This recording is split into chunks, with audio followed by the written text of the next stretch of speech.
In this video, I'm going to be going deep on showing you how people are literally mirroring your subconscious mind. How what you believe about you, people are literally playing out those energy dynamics. So if you have the energy of believing people don't stick around, believing that you're too much, believing that people don't choose you, they will literally play that out because it's in your subconscious mind. And what happens is when you shift the energy in your subconscious mind, people begin to reflect something new back to you.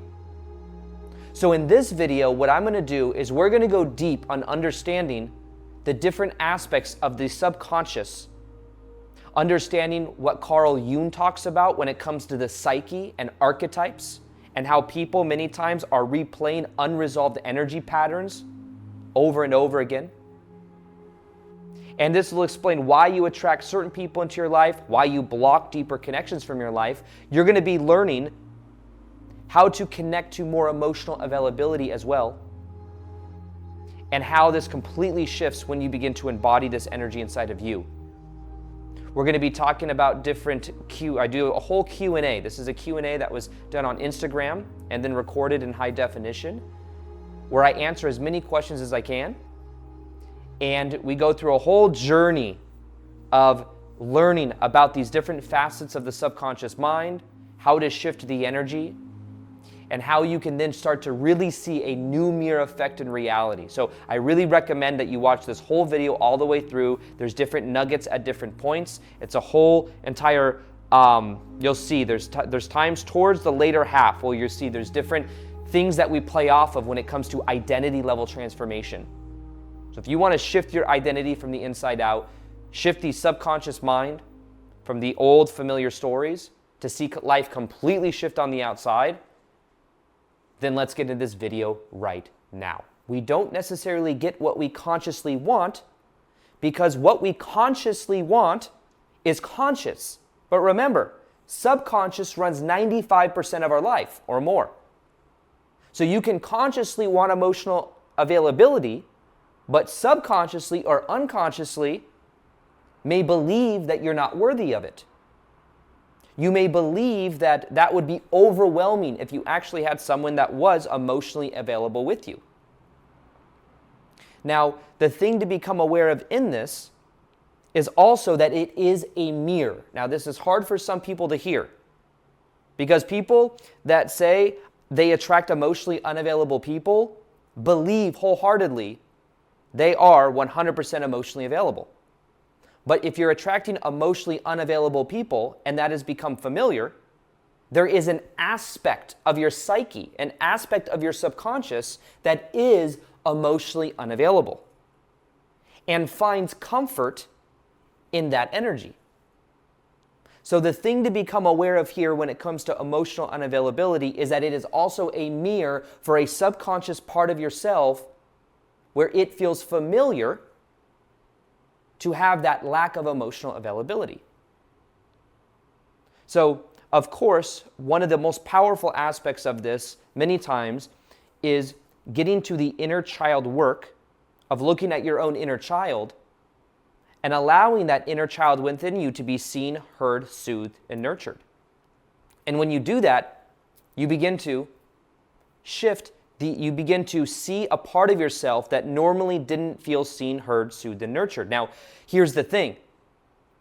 If there's an aspect of the subconscious that is normalized, not feeling seen, heard, soothed, and nurtured, it's like that subconscious part of you is attracting people into your life to reflect that pattern back.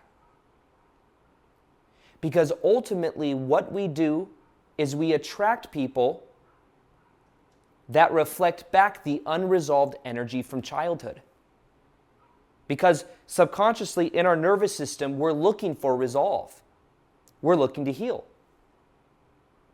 So what happens is people in your life are reflecting back that energy. So the key is, well, how do I stop that pattern? Well, you first have to become aware that it is a pattern. It is a pattern. So here's the power of this. That pattern is not who you are. Can you maybe see where you picked up that pattern? Where that pattern felt familiar? And maybe, by the way, if mom or dad was not physically or emotionally available when you were a kid, maybe what happened is you took on certain beliefs. Maybe one of those beliefs was, I have to earn love. Maybe one of those beliefs was that mom or dad think I'm too much. Maybe I should just go play by myself. So what happens is these beliefs are on autopilot all the way back from childhood. And then if you believe that men or women can't mirror back the emotional availability that you want to embody, if you believe that all men are a certain way, all women are a certain way, what happens is you are projecting that onto external reality. This is hard to admit, by the way, for many people that also had certain injustices when they were a kid, certain things that happened where there is maybe an aspect of that inner child that feels victim and feels like this wasn't fair and this happened to me. The challenge is that if you carry that with you years later, what you will find is that you continue to create those dynamics over and over again because you do get a payoff for being right. So when we talk in general about how to shift subconscious patterns, one of the most powerful ways to shift the subconscious pattern is to become aware, one, that it is a pattern, it's not who you are, but two, what is the energetic payoff you get from it? Now, an energetic payoff is like this thing you do, like you can get a payoff for being right. Like if you go home or you are at work and you're complaining about the corporate politics, or you're complaining about how slow it is, that complaining energy, that drama energy, you may actually be getting a payoff for. Say, this isn't fair, I don't want to be here. There's a payoff. And a lot of times people aren't aware of the subconscious payoff they're getting. So what if you're attracting emotionally unavailable people because also you get to be right about reality? You get the payoff. See? People can't meet my needs. See? People aren't emotionally unavailable. People are emotionally unavailable. Like these stories I had that were familiar from childhood are true. Do you see this? It's so important to become aware of these patterns, that they are patterns, that you may have picked up the pattern, but that now you get a payoff from the pattern. Let's be honest. You are getting a payoff from that pattern. The payoff might be you get to stay single. You get to stay with people that can't actually meet your needs. And you're like, well, Aaron, that makes no sense. Like, I consciously want loving relationship. I want loving relationship, but I attract emotional unavailability. But there's this idea in psychology that comes from Adlerian psychology that has to do with these subconscious goals that we have. So there may actually be a subconscious goal around staying single or a subconscious goal around being with emotionally unavailable people because you get to continue to play the game. Now you're like, Aaron, what are you talking about? What game? I don't want to play games. You get to play the game of the story that you get to prove yourself. That you must overgive. That people can't meet your needs. But really, it's because there's a disowned part of your own subconscious that you're not meeting their needs of your own inner child. So your inner child says, okay, if you're not going to meet my needs, I'm going to go get it from outside. I'm going to go try to find it in people over here. Does this make sense? So literally, if you aren't present with your inner child, what will happen is you will project that out into the world and say, okay, reality, meet my needs. Meet my needs. Everybody, whoever you're dating, your boss, your coworkers, your team, like whatever. You'll be looking for resolve there because you're not looking at the inner child inside of you that feels unresolved from childhood. So the thing to realize with emotional unavailability is what you also get to do is own the pattern. It's a pattern. It's not who you are, but own it. Own that it's there. Recognize that there is a mirror reflection here, and there's an aspect of your subconscious that you have not been emotionally available to. And begin to give that aspect of your subconscious that emotional availability. Now, emotional availability is also where you begin to express yourself. Because prior, if you believe that love is earned, if you believe you have to overgive in order to be worthy, or whatever your rules are to be worthy, you're literally dispersing your energy out of you, and you're playing a game that you're attracting people to play that game. So if you were to go to someone that's emotionally available, you'd be like, okay, you want to play the game? We're going to play a game where I prove myself to you.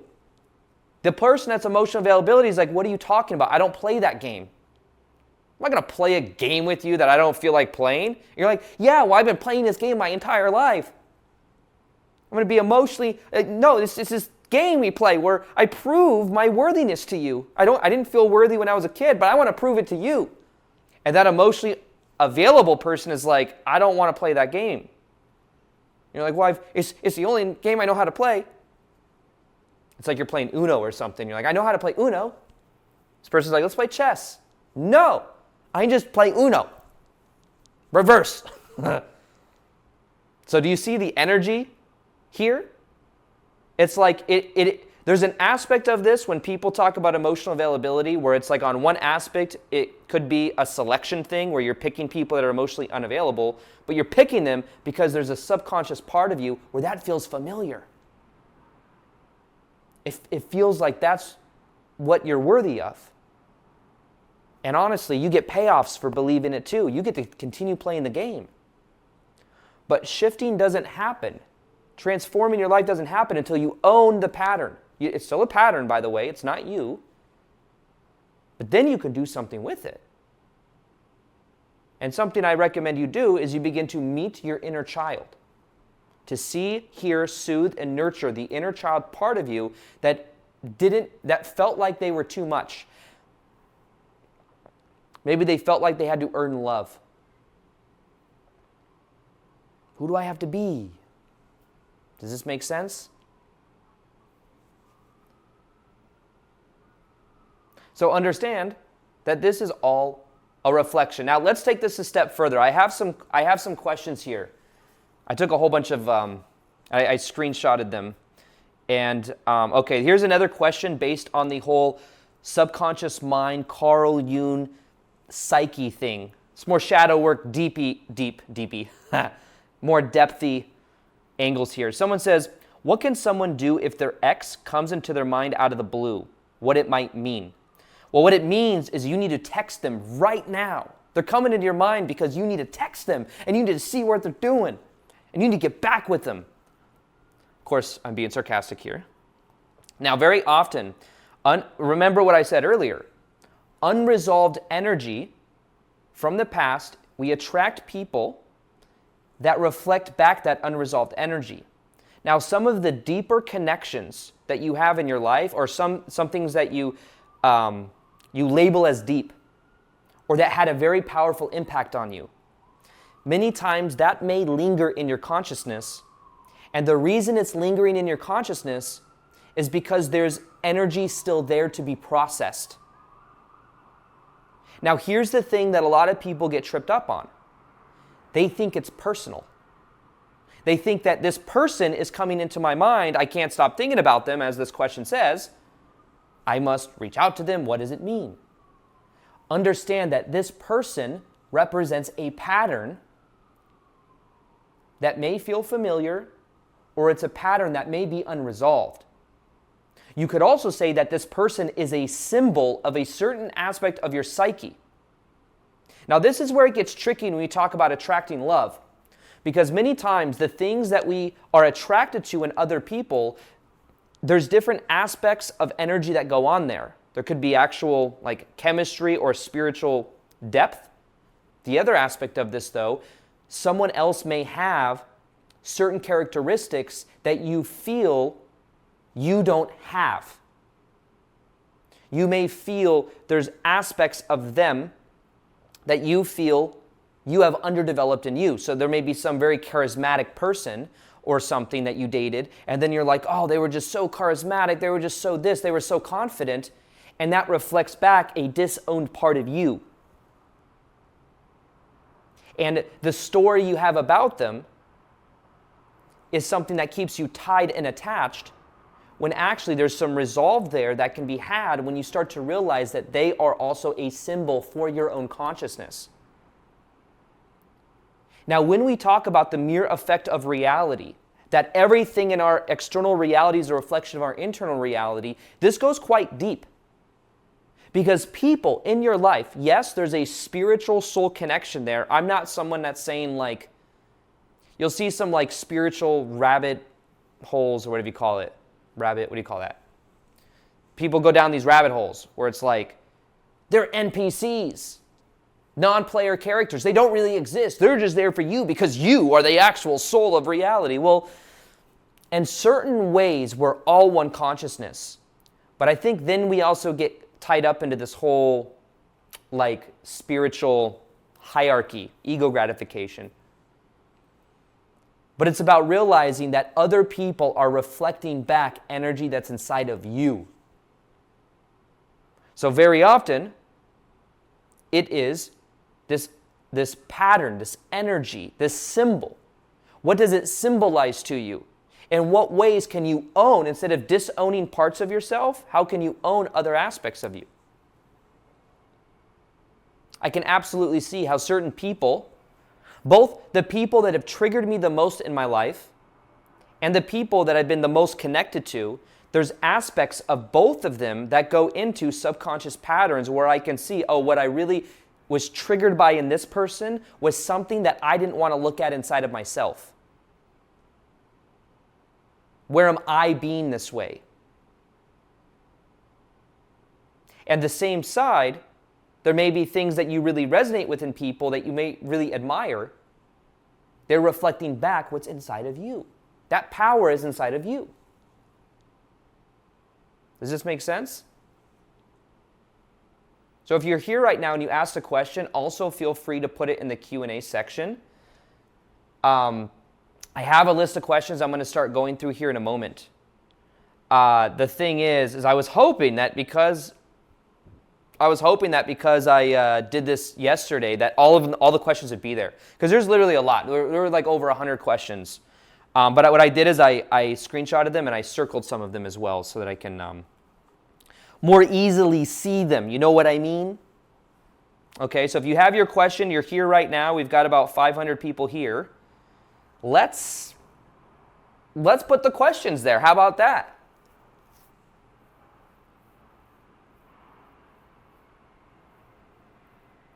Someone says, how do I get over my attachment to my therapist? I feel like I'm in love with her. I'm a woman and I'm heterosexual, so it's confusing. Well, first off, let me say that I am not a therapist, and I want to start off by saying that because I don't want to give advice. I don't know the exact condition that you have or what you're going to therapy for. However, what I will say is very common is that when you're going to therapy, there's a certain safe space that's created that many times some people may have never experienced in their entire life. So what happens is because someone may not be used to someone else and being in that safe energy, there is this emotional connection that happens that may feel maybe not as familiar, but it might feel different than anything else, and that can absolutely be interpreted as this loving connection. Now, what happens a lot though with therapists, even with what I do on YouTube and live events, is energy can get projected at the person, which is reflecting back the energy that's inside of them. So there's stories that are added to it. There is an emotional connection and an emotional attachment there because of that energy, because of that safe space. So what I'd recommend you do is you look at what that attachment is showing you. Maybe just what I mentioned a moment ago might be part of the pattern too. It could be. The idea that what this person represents to you is certain repressed or suppressed energy or certain characteristics that may be disowned inside the self. So you could, in a way, become the inner therapist to yourself. Now, I'm not saying don't go to therapy, because I don't know why you're feeling called to it, and also I think it's a very beneficial thing to go to therapy. But what I'm saying is become aware of what we're talking about when it comes to projection.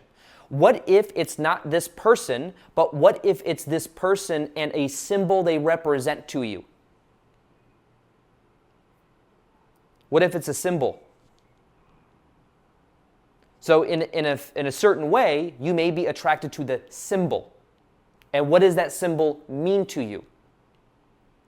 And how can you embody that within yourself instead of believing the false story that this person has something you don't have? So you also want to become aware of, is there a pattern there with being attached?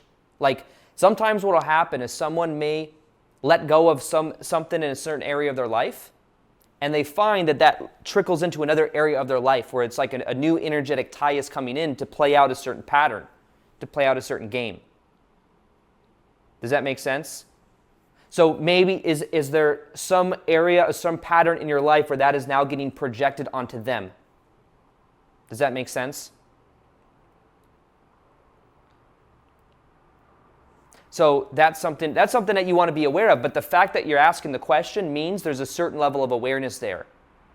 Also something you could look up psychology-wise or understanding something called limerence, Limerance.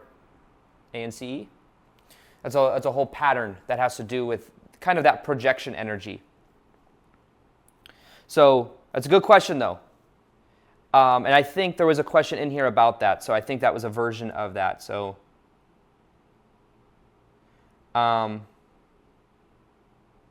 let's see.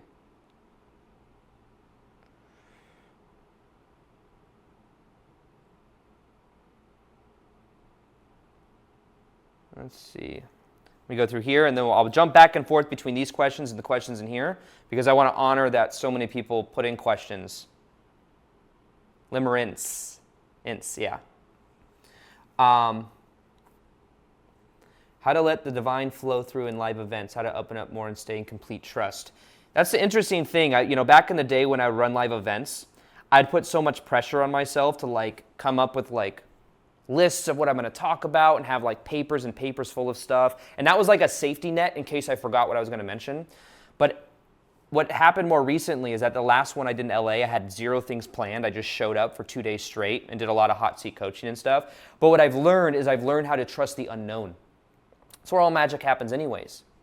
So it's it takes a lot of the pressure off because I'm trusting the unknown, but it's also I'm trusting the energy to flow through because my intention is to add value. So the key is I was actually listening to Tony Robbins talk to Jordan Peterson about this last night in a podcast on Jordan Peterson's podcast. And he was talking about how Tony does what he does at his live events, and Jordan Peterson was talking about how he thinks about the crowd at the live events. And what they both agreed on is they have a certain aim, a certain intention, a certain focus of what you want people to receive. Now, even if you're not running live events, by the way, you can apply this towards any area of your life. What is the intention or the aim that you have? And when it's a pure intention, what happens, and you see it, you see people as receiving that, and it's a beneficial thing for them, it's like the energy flows through. So it's a very interesting thing where it's Tony even mentioned this. He's he's not the one doing the live event. It's flowing through him. He calls it grace. In the same way, even when I do live events, it's the more I can get out of my way and get into a flow state and just have the intention of adding value to those there, the more things just happen. Now, what's interesting is that every single one of you has a flow state that you can begin to get into, and when you're in that flow state, there's very little ego figuring things out and controlling. It's just happening. So what you want to do is you want to become aware of, how do I get into that flow state? The divine flows, and here's the funny thing. The divine is flowing through you regardless. The divine is always there. Now, are you aware of it? Are you allowing it to carry you? The last thing I'll close with that whole, on this idea, this thread of the whole live event thing, is if your intention is in adding value to other people, your intention is outside of yourself in the sense that it's going towards the people. So if you're in your head, it's survival mode. How are people thinking of me? Am I saying the right thing? When you make it about adding value to them, the energy is going outwards, and it's almost like you don't have, the energy is not being condensed in the head. So you can always remember that, because one of the biggest fears people have is around public speaking. But it's not about you. It's only about you if once you get through that, realizing it's not about you, it's about them, it just flows through. So anyways, let's see. There's some other questions here. Okay, so I did answer the one on the therapist thing. That was a question in here. Let's see.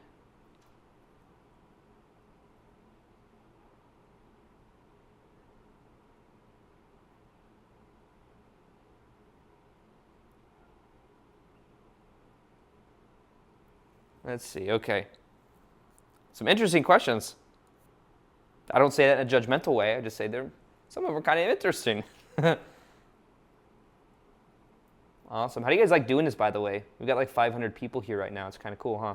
Cool energy. Can you guys feel the energy?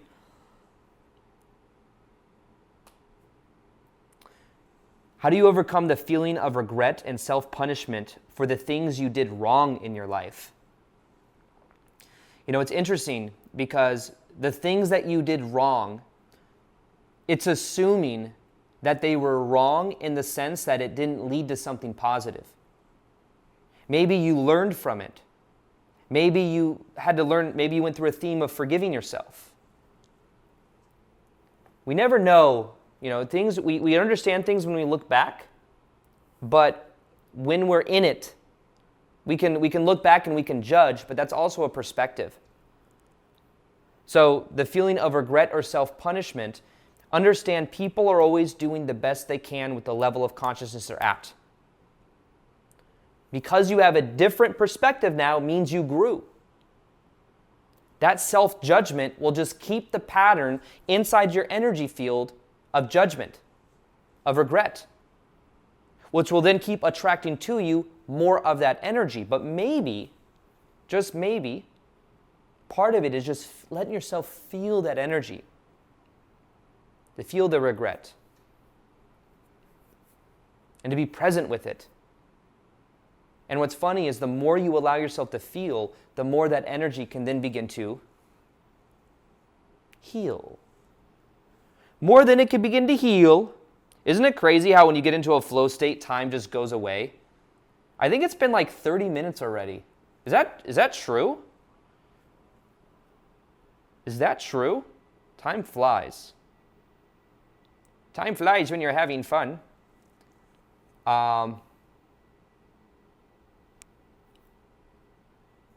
Let's see.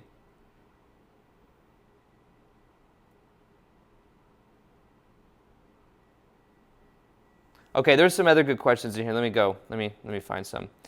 How to release parent stories and fears around money. So understand that this works whether we're talking about money, whether we're talking about love, or any of the patterns that you may recognize in your parents.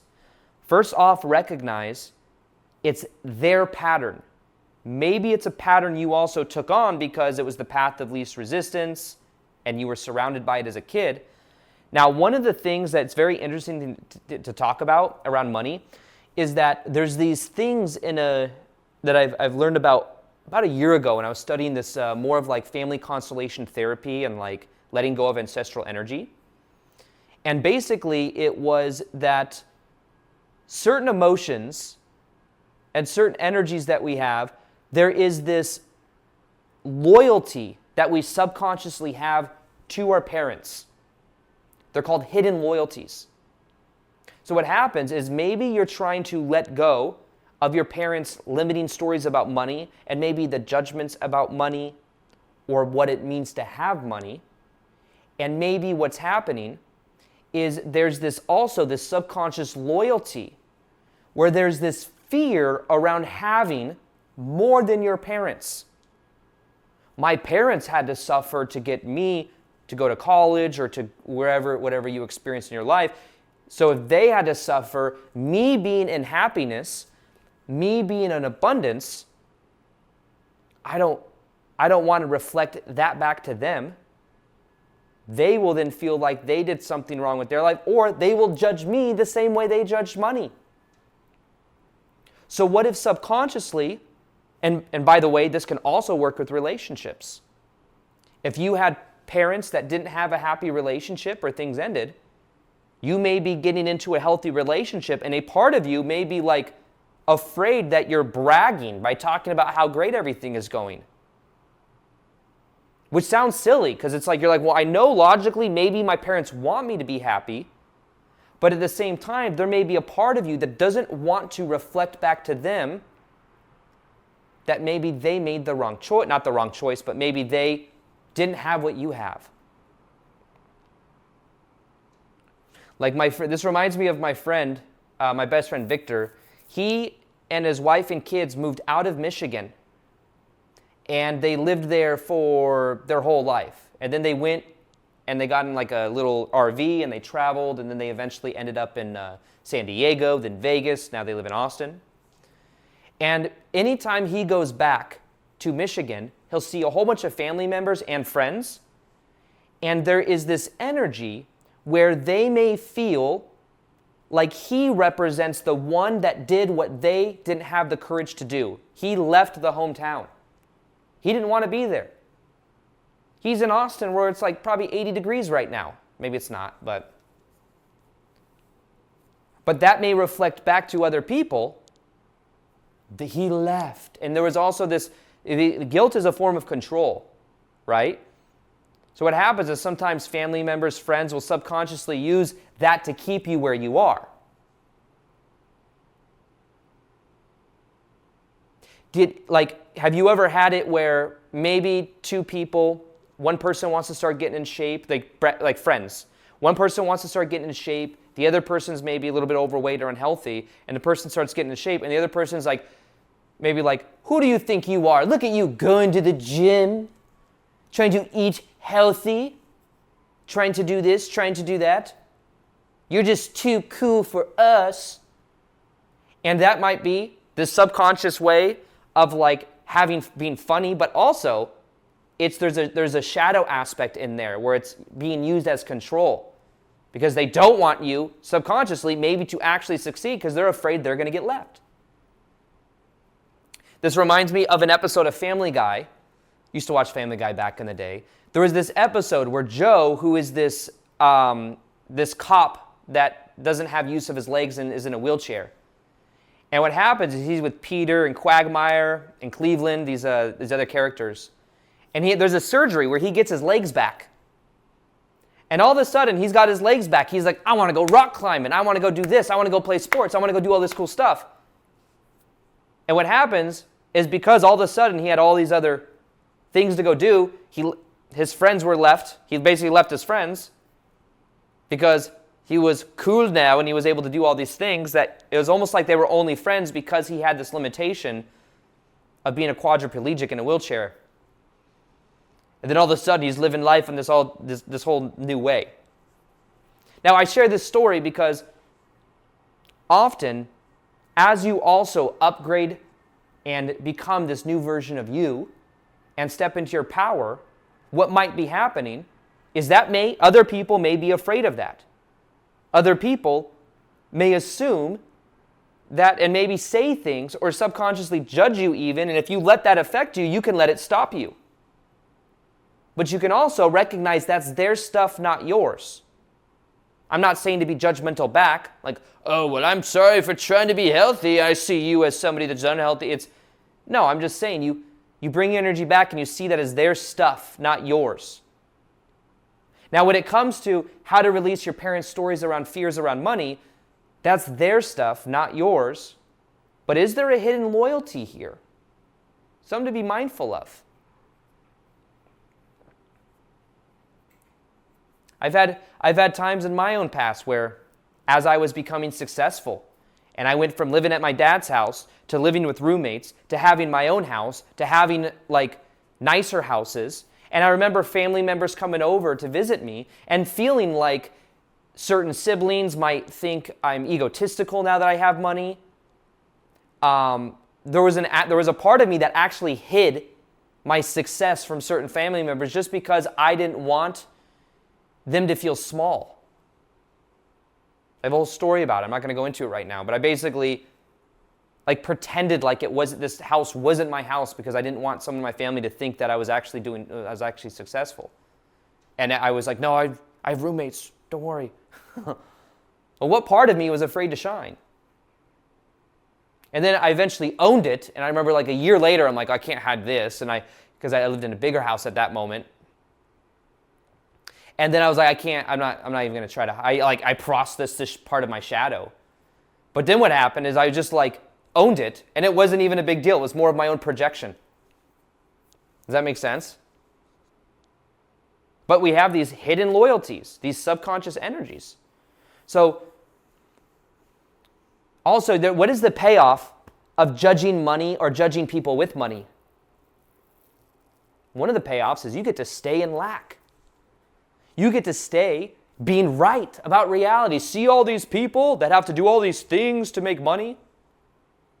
Because some people believe money is evil. Instead of seeing money as a symbol, which is what it is. It's a symbol of a value of exchange. And ultimately, your money is a reflection of how worthy you feel and what you believe you deserve. So this is where you also can begin looking at that.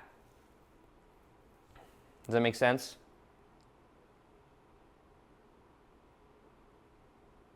How do you release the feelings that family doesn't think you can succeed? Well, I have had that happen. I've had people from my past, when I was first getting on YouTube, that were making fun, like in a playful way, but like, are you going to go make videos for your 30 subscribers? I heard about people from my past that were like mimicking or mocking my videos because in my videos, my earlier videos, I'd say, my name is Aaron and I help people expand their consciousness. And then I heard about someone from my past, somebody told me that this person's like, oh, my name is Aaron, I help people expand their consciousness. And I remember hearing that and I was like, if anything, it actually drove me.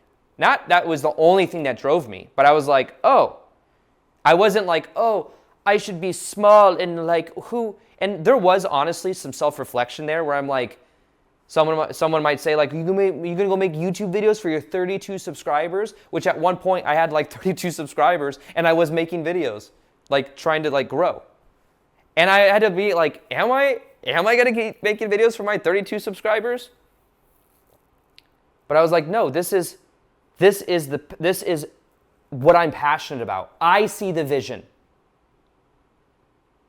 There's a song by, I forget the exact song, but Common, he's a Chicago rapper for back in the day. He's still around, I'm sure. But anyways, he has a song where he talks about, it always kind of stuck to me. He did a song where he's talking about like, before other people could believe in me, I had to believe in me. And I always resonate with that because it really was like, as I was growing on YouTube, it was like what I wanted was like, if I told someone, oh, I'm making videos on YouTube, then to be like, that's awesome, encouraging, you can do it, blah, blah, blah. But it was like, I was also saying it to like, and I could see sometimes when I would say it that there'd be like this, I could either feel the judgment or I could just feel there wasn't that, like, oh, okay, good for you. Like, almost like I was looking for the confirmation that I'm doing the right thing. But what eventually happened is the more on my path I became, the more I was adding value, the more I got into the process. What eventually ended up happening that was interesting is the less I cared at all whether people resonated with my content or not, especially friends or family or whatever, the more that then they would come around and be like, what you're doing is really cool. Wow, that's awesome. Wow, Aaron's really grew. And, you know, then of course some people are like, I know he's doing, make it. But what's interesting is The more successful, but you know what's funny is the more successful I've become, the less attached I am to what people think or to the outcomes of certain things happening, and then the better the results are anyways. Now, I will say, too, I'm not perfect at this. There are times where I put something out. There are times I put out a piece of content that gets a lot of feedback. Because the thing is the most viral pieces of content get the most feedback, both positive and negative. And there are times I'm looking at that, I'm like, do I internalize this or not? Is this true or not? And there are certain things I look at, even when I'm like asking people questions, even on Instagram and stuff like that, where I get feedback and I'm really looking at myself. Now, I'm also aware that sometimes when I ask for questions, certain things will be projected onto me, but I'm also willing to look at things. I'm like, is this true? Sometimes there are seeds of truth in things I don't like hearing or seeing.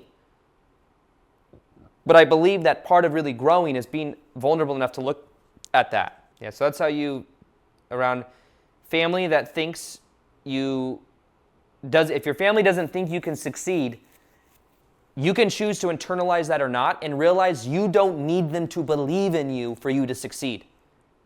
You don't. You do not need them to believe in you. It is nice, but the funny thing is the less you care whether they believe in you or not, and the more you're doing your own thing, you see, there's that vibration of controlling and desiring someone else's approval and validation. And then there's the energy of just being in yourself, being in your purpose, being in your passion. And when you're in that energy, it's attractive, it's magnetic, and it's an energy flow that people can then see. And the funny thing is, they can validate and approve of you. It doesn't really make a difference either way.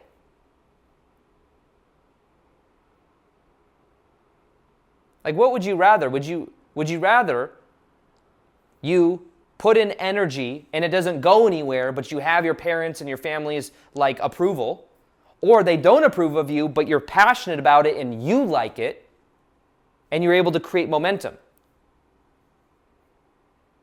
Like, imagine, like, in our minds, we think, oh, once I have all of this, like once I get family's validation and approval, once my mom or my dad appreciates me and is proud of me, once this happens, once this happens, then I'll feel good enough. Then I'll feel worthy and I'll feel validated.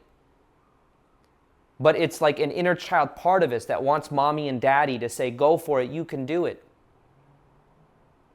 And what I'm saying is there's an inner child part of you that you could begin to be with, to be present with,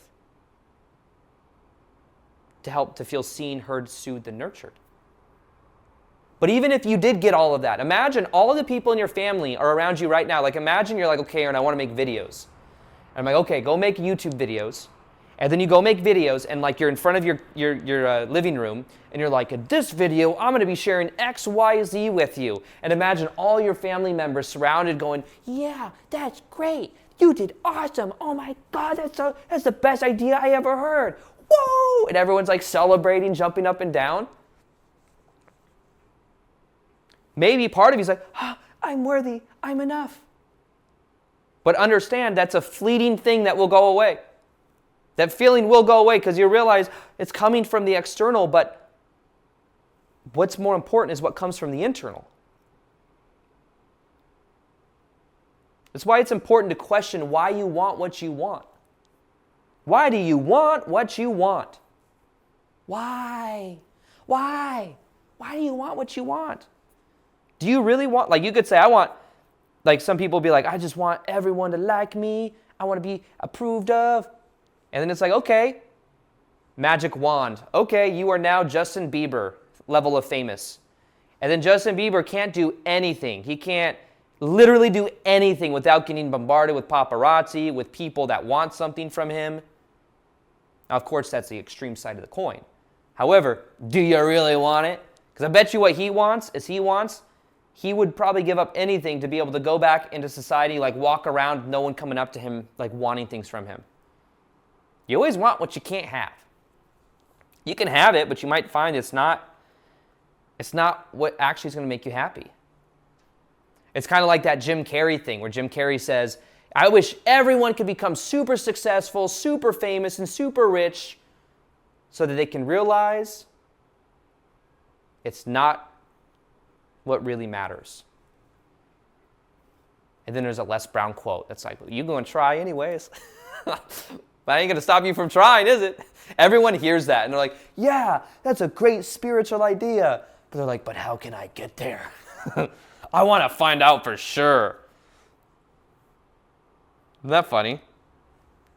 We all do that in our own way. But the key is not believing that external destination is the happiness. It's here right now. It's falling in love with the process. How can I raise my vibration when having to go to a toxic job every day that brings me down? You know, for a long time, when I was making videos on YouTube and I first started, in February 2017, I started making daily videos. I lived at my dad's house and I worked a 9-to-5 job for years selling women's shoes. And I didn't put in my 2 weeks till August of 2017. So it took me about 6 months to go full time. In that 6 months, I focused on still being present when I was at my job. And what happened is I also had to become aware of my beliefs about the job as well. Because it's true, there were people at that 9-to-5 job selling women's shoes I did not like. There were upper management I straight up just did not like. I didn't get along with them. I thought they were power trippers. I could have been also projecting some of the stuff from childhood onto them. But it was a unanimous, like literally the company I worked for at Barney's, New York, we tried getting a union in there to make things fair, and we almost got it to go through. And then a year later, Barney's went out of business, so kind of says a lot. But anyways, one thing I had to become aware of is whether I was going to let that affect my energy or not. Now, what I eventually did is I used the leverage of that job I did not enjoy to start going after my passion. I use that leverage to put my energy in what I'm really passionate about. So one thing I'd recommend you do is you also use that as leverage to start focusing on what you're actually passionate about. And maybe that toxic energy, I remember I was coaching someone recently who was in a certain job, certain managers that were certain dynamic. She then healed a certain aspect of herself. She stood up and expressed herself in a certain situation and got fired like that. And at first she was kind of like, why did I get fired for this? Did I do something wrong? But then she had all these other opportunities to go into. But it's like literally that old dynamic did not resonate because she integrated it. And part of her integrating it was her standing up for herself and standing in her power and having the self-worth to knowing there's other things out there that she could begin to focus on. And there's trust that probably had to do with that as well, of course. But nonetheless, understand that the beliefs about it, like there was a moment I was going into work and I was like, it's so slow. Why am I here? I could be making videos. But I would just focus on being present. And I would then enjoy, is because I was also following the passion of making videos and I was passionate about that. It's like that became my dominant reality. That became my dominant reality. Even though I was only spending maybe 25 hours a week making videos and working 40 hours a week selling shoes, that became my dominant reality, like energetically, and it took over to where eventually I put in my 2 weeks.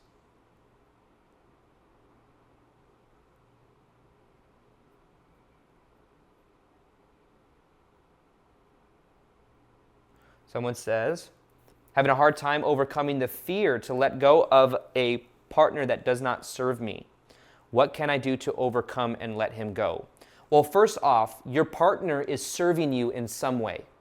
It may be serving you to become aware that there's energy dynamics that are out of alignment. It may be serving you to become aware that you might want to let this pattern go. And your attachment is the payoff. It's the payoff that is keeping you in familiar energy.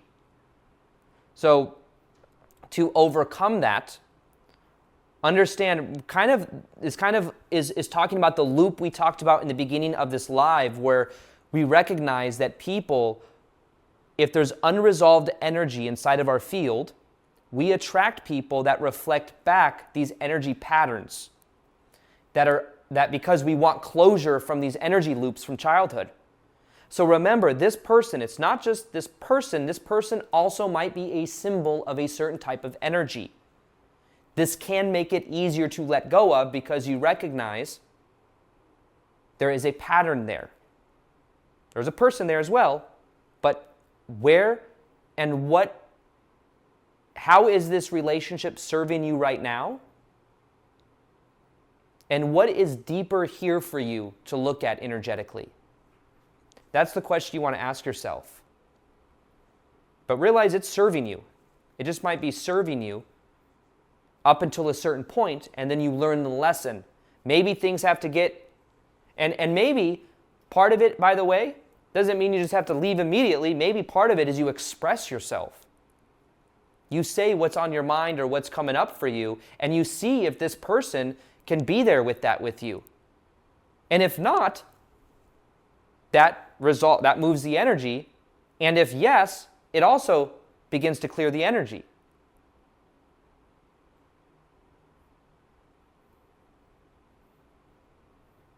But also become aware that if there's a fear of letting go of someone that is not serving you, what might be familiar to you is someone that's not serving you.